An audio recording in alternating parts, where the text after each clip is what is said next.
हम बहुजन महापुरुषों के जो बच्चे हैं वो स्वाभिमानी लोग हैं, ईमानदार लोग हैं, संघर्षशील लोग हैं। वो अपने हक अधिकार के लिए लड़ना चाहते हैं। और आप इतने बड़े पैमाने पर जुड़े, मैं आपसे ये भी बता दूं कि साथियों, ये आंदोलन तो पीढ़ियों दर पीढ़ी चलता रहेगा। ये आंदोलन इसलिए अभी सफल होने वाला नहीं है, इसको समय लगेगा। मैंने अभी, मुझसे पूछा गया मीडिया द्वारा कि भाई आप अगर गठबंधन करना चाहेंगे तो किसके साथ जाएंगे, तो मैंने कहा कि भाई मैं बहन जी के साथ जाना पसंद करूंगा। उसके पीछे एक कारण है, मैं आपके बीच में बता देता हूं, आप सुन लीजिए और अपने आप फैसला लीजिए। उसका कारण यह है, मेरे बहुजन समाज के लोगों, कि मेरे लिए समाज सर्वोपरि है। मैं समाज से हूं, मेरे लिए समाज ही सर्वोपरि है। मैंने अपना जीवन समाज के लिए समर्पित किया है। भीम आर्मी, आजाद समाज पार्टी के लोग बहुजन समाज की रक्षा के लिए, उनके अधिकारों की सुरक्षा के लिए, उनके स्वाभिमान सम्मान के लिए लड़ते हैं।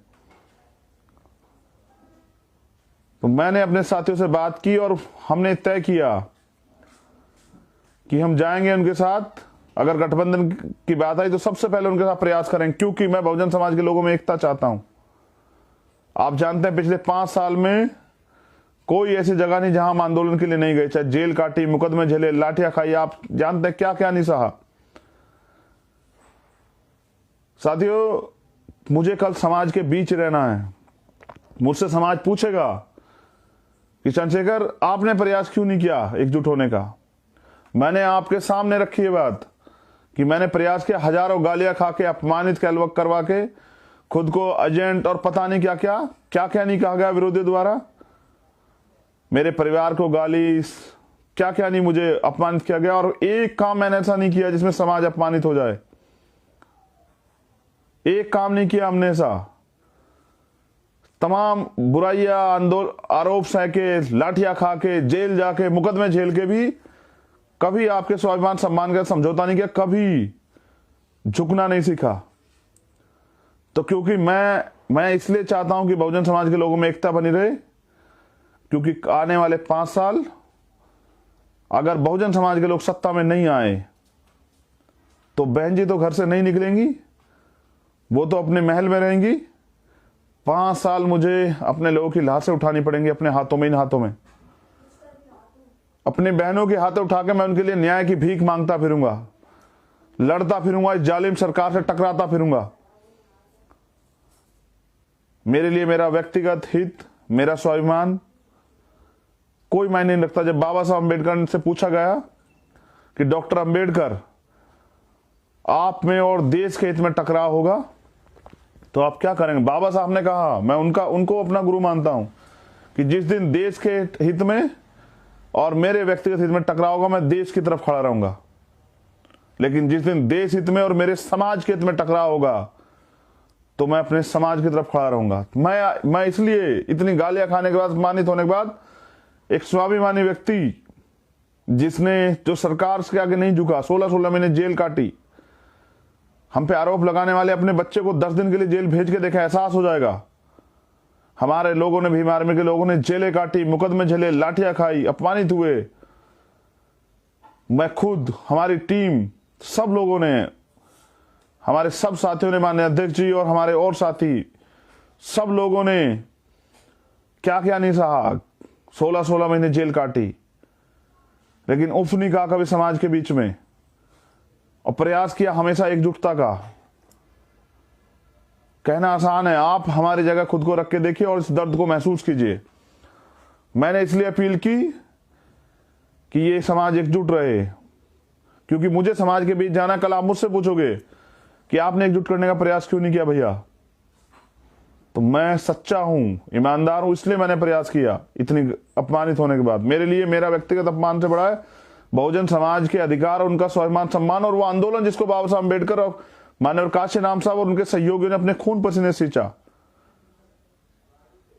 वो आंदोलन इंपॉर्टेंट है। इसलिए मैंने पहल की क्योंकि मैंने कहा ना, आज भी देख लिए, पिछले 5 साल से लगातार हम लोग सड़कों पे दिन रात नहीं देखते भीम आर्मी के लोग। अभी भी कई लोग भीम आर्मी के जेल में। अभी हमारे उन्नाव के जिलाध्यक्ष अभी छूट के आए, और गए किस लिए थे? इसलिए क्योंकि न्याय की लड़ाई लड़ते हुए इस सरकार के सामने घुटने नहीं टेकते, न्याय की लड़ाई लड़ते हैं। और कोई दिन नहीं जाता जहां भीम आर्मी के लोग ना लड़ते हों। अभी केरल में हमारे प्रदेश अध्यक्ष को उठा लिया गया, एक बहन के न्याय की लड़ाई लड़ रहे हैं वहां।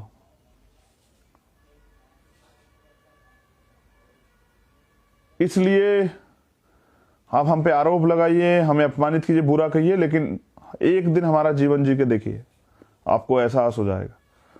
मैंने इसलिए पहल की क्योंकि मेरे लिए समाज परिवार है, और मुझे समाज के बीच रहना। मैं महलों में जाके नहीं छिप सकता। समाज मुझसे जवाब मांगेगा तो मैं समाज के बीच खड़ा रहूंगा। कल समाज मुझसे ना कहे कि आपने पहल क्यों नहीं की, इसलिए मैंने किया।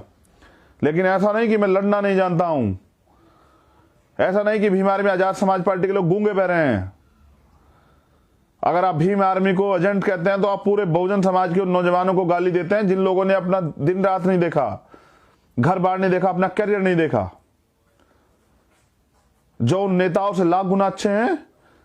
जो नेता अपने घर में पड़ के सोते हैं, भीम आर्मी के योद्धा दिन रात काम करते हैं, सुबह शाम दिन। हजारों लोग ऐसे हैं जिन्होंने जेल की सलाखों के पीछे जो है ना अपनी रातें गुजारी हैं।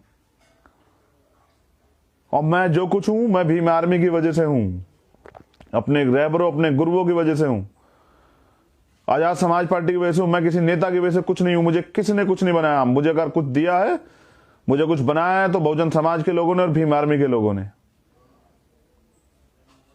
इसलिए मैं चाहता हूं कि एकजुटता बनी रहे। और अगर वो नहीं चाहते एकजुटता बनाना तो कोई बात नहीं, भीम आर्मी अपने दम से है। तमाम विरोध के बाद, तमाम आरोपों को झेलने के बाद भीम आर्मी ने इस देश ने, दुनिया में अपना डंका बजवाया, टाइम्स मैगजीन में अपना डंका बजवाया। ये है भीम आर्मी। भीम आर्मी के लोग स्वाभिमानी हैं। भीम आर्मी के लोग समाज को जोड़ने का काम करते हैं। भीम आर्मी के लोग भाईचारा बनाते हैं। और आजाद समाज पार्टी के लोग हजारों साल से जो गुलामी आपके ऊपर थोक दी, उसको काटने के लिए आए हैं। जब आप शहीद आजम उधम सिंह जी का इतिहास पढ़ोगे तो आपको पता लगेगा कि उन्होंने लंदन में आजाद पार्टी बनाई। जब आप उनका इतिहास पढ़ोगे, ऐसे नहीं रखा गया है आजाद समाज पार्टी नाम। उन्होंने आजाद पार्टी बनाई, और वो थे जिन्होंने 21 साल बाद इस देश के अपमान का बदला लिया। उनको हम लोग अपना आदर्श मानते हैं।